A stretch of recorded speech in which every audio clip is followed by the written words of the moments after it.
Good evening, my peoples. This is Mr. Jones.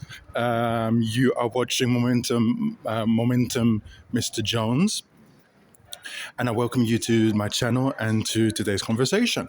Now, as you know, I'm using at this present moment until I really know what I want to do with my YouTube channel. I'm using Instagram as a way to gather my thoughts. To gain a good flow of communicative language in a way that my people can understand on some very complex hot potato topics. As well as that, I'm just using my Instagram channel and making these videos as the way as to keep a record of all my ideas, all my perceptions, all my observations, in case in the future I need them also to write a book or make future productions, film or written. Okay, so those are the various, just giving you a quick explanation of where I'm coming from. Now, basically today I wanted to talk about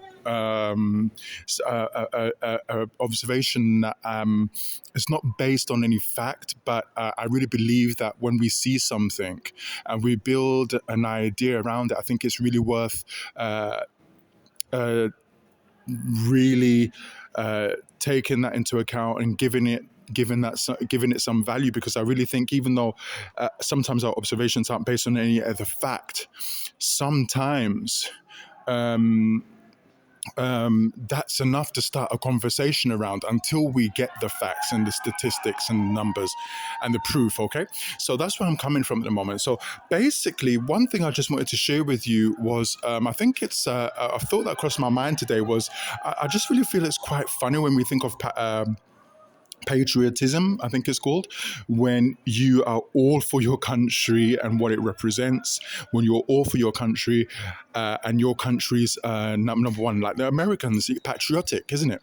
Well, I think I'm very patriotic about the territory that I've been in for 20 years, which is the Basque country, as I'm sure most of you know by now. And I really think sometimes, it may seem strange, but sometimes those who are the most patriotic are actually people that are not originally from that land. Let's say, for example, a Jew that, for example, an Irish person. Well, let's say an Irish person, but has spent a lot of time in the States. They've lived there, they've built their life up there, they've, flourished their family there, okay? Well, sometimes you can find that they're more patriotic than actual Americans, willing to fight for the country, willing to go to war for the country, willing to kill for the country. So I find that phenomenon really interesting, and I think I fall into that category because what I find here is that, I find that I'm seeing things, I'm angry about things, I feel things. I'm really sensitive to things that I don't like, and I really think that I'm one of those people that, even though I'm not from here, I'm actually more patriotic than the people that are here because they're comfortable. They most of them live in white privilege. They have no idea to place themselves or put their comfort at risk in order to defend an idea or a position or a point of view, even though, in all honesty, it was like that before. That's why I'm so disappointed, even with the people here, because there was this fact. That's why how we resisted for so long against the destruction that was going on in the rest of the world.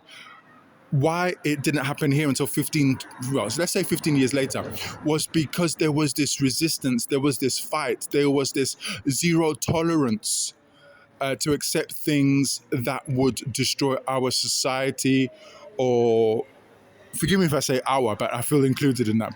Our society, our people, our children, our education, etc., etc., etc. The ways of seeing ourselves, our language, our beauty, our culture, our heritage. But now Obviously with Netflix, obviously with McDonald's, obviously with Starbucks, this comfort living. This is all changing. Actually, it has all changed.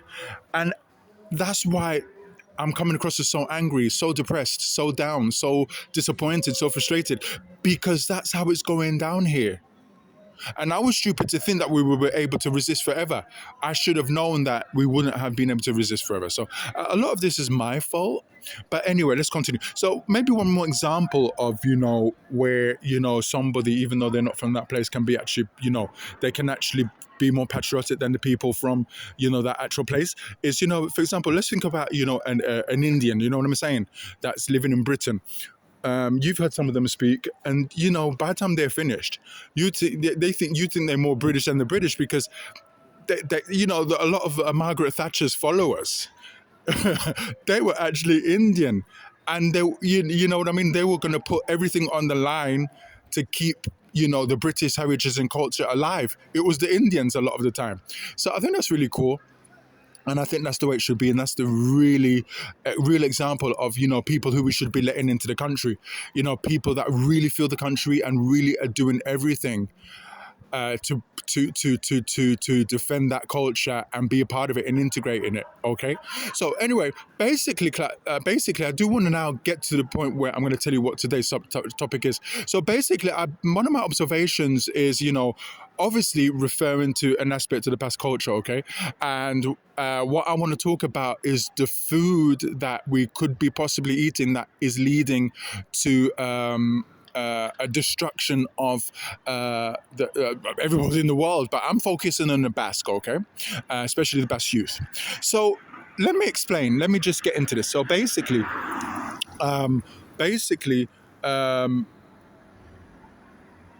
the one thing that drew me to this place was the importance they placed on food, high quality food, and babies, these people got the money to buy it. Okay, I mean these people kill. I mean they're top. I mean more than sex. These people's priority is food, and when I say food, I don't mean any old food. I mean good food. We're talking about good fish. We're talking about good meat. We're talking about good ingredients. Because here it's all about the ingredients. It has to be the best. Okay, the dish could be simple, but it's got to be the best ingredients. So, what I've seen over the years is that these people, they're so physically fit. They're so firm. They're so toned. They're so solid, because I really believe it's the importance that they've placed on food. And they've always cooked. They've always, if it's not eaten in these posh restaurants where they serve Basque, and I mean really Basque food, they're eating at home, at their grandparents, at their parents' house. And these people cook, and these people eat well, and these people don't eat trash. Well, at least they didn't eat trash in the past. And I really believe that's why they, even you can see that outwardly in their quality of their skin, their teeth, their hair. I mean, this is a beautiful race. And I really think part of it is the fact that they place so much importance on food. Well, anyway, the last 15 years, we've seen a slow, in the beginning stages, a slow decline, okay, in the quality of food. But now it's got to the point where it seems like yesterday, but let's say 15 years, we've seen things get so expensive. We've seen breakdowns of family. We've seen breakdowns of tradition. We've seen people gathering less in a family arena. We've seen people have no time, so they just have to grab something quick. Prefab foods, okay, and that's becoming, and it's so convenient. It's so quick. I really believe that has led to a really serious detrimental decline in our in the quality of the food that we and they eat. Okay, but then you open the stage, especially after the crisis 2028. You see this explosion. It was gradual introduction of fast food chains. So there was one, there was two, there was three. Obviously, the first one was McDonald's. Then, over the last 5 years, you've seen this massive insane criminal invasion of every fast food chain that you've ever seen in Paris, London, or the big cities. Something we've never seen before. It's a phenomenon. It's another huge social shift. And people were slow to react to that because we weren't used to it. But now, because big business is patient, they got what they wanted to the end. And now you see this generation that just don't care anymore. They don't care about anything. They don't care about the surnames. They don't care about the genetics. They don't care about their own people. They don't care. It's just all about, instant gratification. And now, they're so well trained that we find ourselves eating almost every day in telepizza, or doing a telepizza, or eating in Domino Pizza, or McDonald's or whatever. And it's like we're feeding ourselves on these junk American foods that we knew damn well we didn't want to be a part of only 15 years ago, because it was American, it was trash, it wasn't even food. All those things that we acknowledged and understood before now don't count for the thing as far as this new generation is concerned. And can I tell you something, guys? It could be my mind playing tricks on me, but I really believe because of that bad, unhealthy eating, for example, for the last, to 15 years, okay? 15 years. I swear, guys, when I say that this generation, this race, this tribe, these people, the Basque, these are tall, built people. I mean, okay, let me just slow down. These people, it's so, there's sometimes there are races, like, the Bolivians or the the Peru peoples, that I gotta be honest, one of the ugliest races in the world that I've ever seen. I mean, they look more like monsters than people. I mean, they could have other qualities, which I'm sure they do, but it's not a pretty race. Actually, quite the opposite. It's quite an ugly, beastly race. I'm sorry. I got to be honest. I don't want to be bad. I don't want to be a bad guy. But somebody got to say it how it is. And I ain't saying anything they don't know. Okay. So anyway, we're gonna do a class on that one, but that's not today's topic. But I'm just trying to keep it real. So, but this race, it's a stunning, beautiful, absolutely gorgeous race. And these people, nobody's perfect, and they've got their things that they're lacking, but when it comes to beauty and just charm, I mean, these people have got it going on. Okay, so what I'm trying to say is that they are tall, built, solid,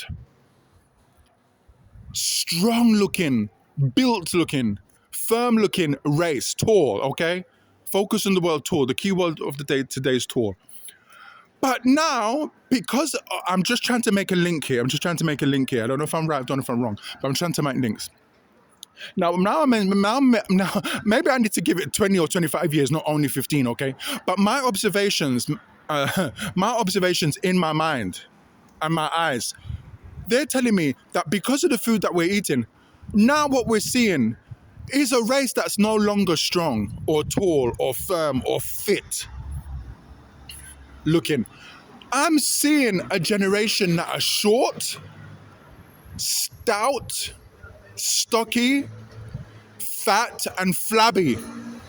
Just like any white person from any other country, like England or I don't know what other country, probably definitely not France, but England, probably Ireland, whatever.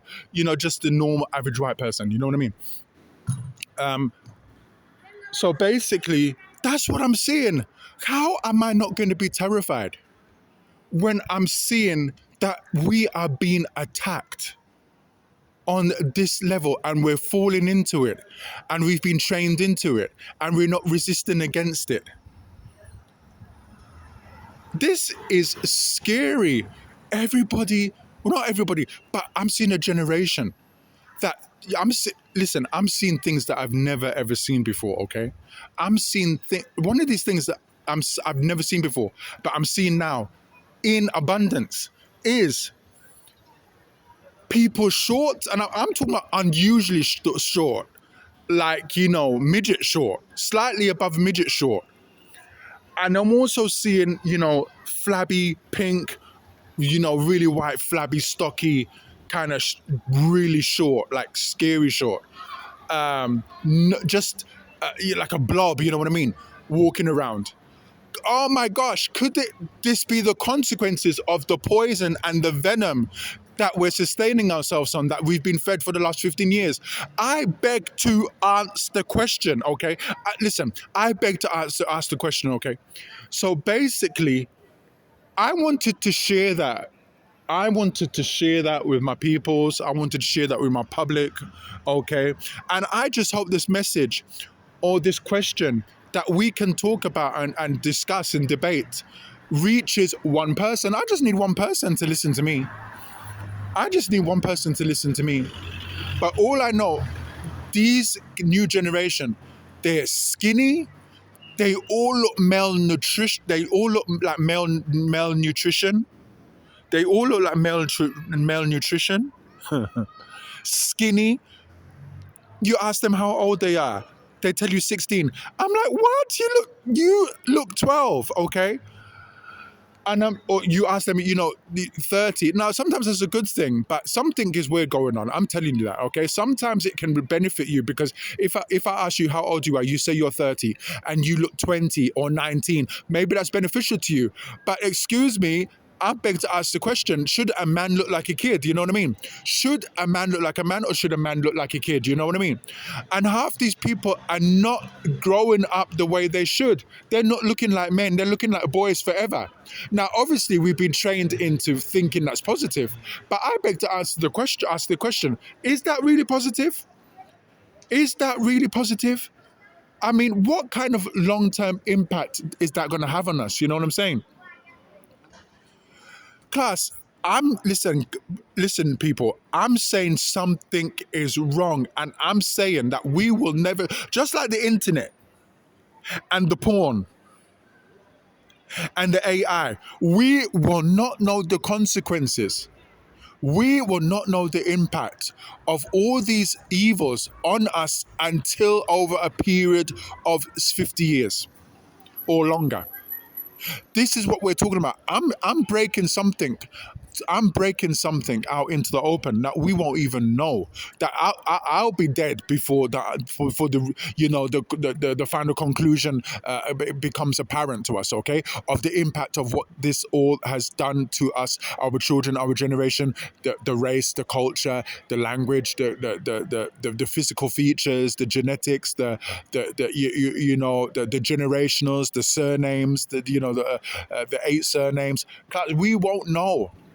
But I'm not gonna just sit down and not talk about this.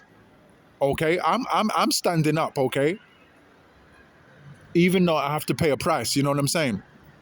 I'm saying something. I'm not a scientist. I'm not a doctor, but I'm saying there's something wrong. Okay, I'm saying my observations say something is deeply, terribly, disgustingly wrong. Okay. Thank you for listening to me, my peoples. I can't wait to get another video back to you. Please support me, even though at the moment it's only on Instagram, but please support me and give me a like. I apologize if these videos are too long. I'm going to try and keep them shorter. But anyway, listen to half one day and then half the next day, however you want to do it. But just give me a like, show your support, show your love, so that these videos, I can keep getting these videos to you if it's something of purpose and interest to you. Take care, love you lots, bye. And we're doing it just for you. Bye.